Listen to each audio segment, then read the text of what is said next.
Have you ever tried giving your teen helpful feedback, only to be met with eye rolls, defensiveness, or total shutdown? You calmly mention that they forgot their homework and they snap at you. Why are you always on my case? Or you bring up the fact that they haven't replied to their teacher's email and they storm off and slam the door.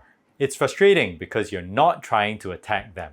You're trying to help them improve. The truth is, how you deliver feedback can either build your teen up or tear them down unintentionally. In this video, I'll show you a research-backed way to give your teen negative feedback without damaging the relationship.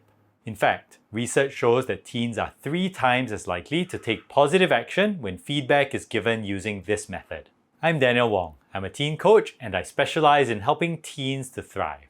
Let's start with this question. When you give your teens negative feedback, why do they hear something completely different than what you're saying? Imagine this situation.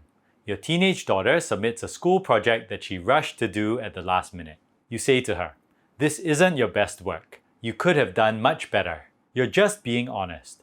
But she looks annoyed and says, "Whatever." Then she walks away. What just happened? According to Dr. David Yeager, a developmental psychologist, teens don't just hear your words, they read into them.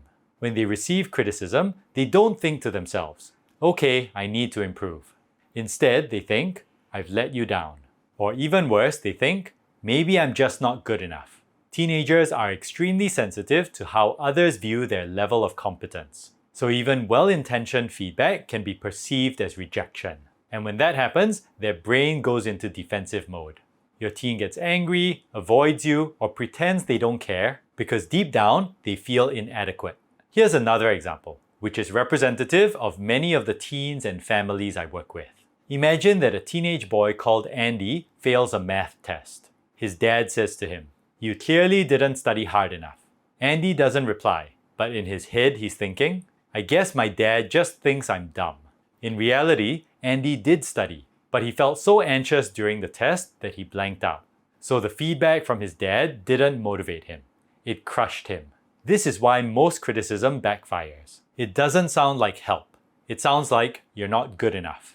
The good news is that there's one sentence that triples the effectiveness of criticism. Let me explain. Dr. Yeager and his team ran a study involving students who had written essays. All the students received similar feedback pointing out areas for improvement.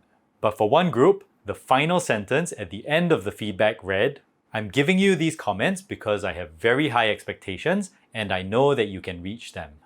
That sentence changed everything. Students who received that extra line of feedback were more than 3 times as likely to revise and improve their essays. Why? Because the message wasn't that you didn't meet the standard. Instead, the message was, "I know you can meet the standard. I believe in you." If you're finding this video helpful so far, please click the like button. And please subscribe to my YouTube channel so you don't miss out on future videos about helping teens to thrive. Effective feedback combines 2 critical elements: high standards and high belief. High standards are where you say, "This is what needs to change." High belief is where you say, "I know you can grow and improve to get there." Effective feedback focuses on progress, not perfection. It enables you to have conversations with your teen instead of confrontations. Let's go back to the situation involving Andy. Instead of saying, "You clearly didn't study hard enough," Andy's dad could have said this, "I can tell the test didn't go how you wanted, but I know how hard you've been trying. Let's look at what happened and how we can improve from here." Same problem, but different tone. And now Andy feels supported, not attacked. Let's turn this into a step-by-step formula you can use when you give your teen negative feedback. 1. State the issue clearly and don't cast judgment. The deadline for the assignment wasn't met. 2. Affirm belief in your teen's ability. But I know you're capable of getting back on track. 3. Reinforce the standard. Meeting deadlines is still important. 4. Offer support if needed. Can we talk about what happened? And let me know if there's anything I can do to support you. Here are a couple more examples. Let's say your teen's room is a mess. Don't say, "Your room is a horrible mess." Do say, "Your room isn't very neat at the moment, but I've seen how responsible and organized you can be when you decide to put in the effort.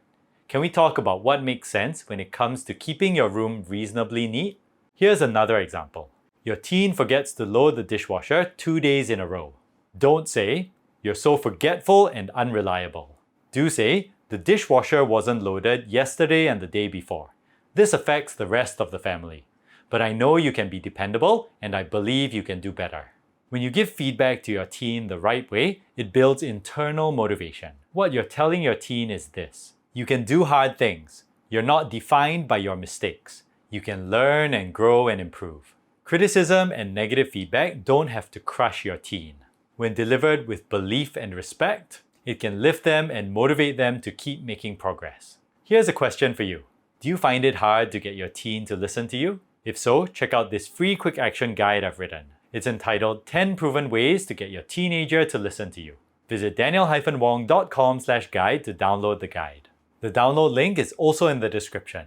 And here's this other video I've created about the 4 things parents should say to their teens every day. Unfortunately, 99% of parents don't say these things to their teens every day. You'll find the video useful, so watch it next.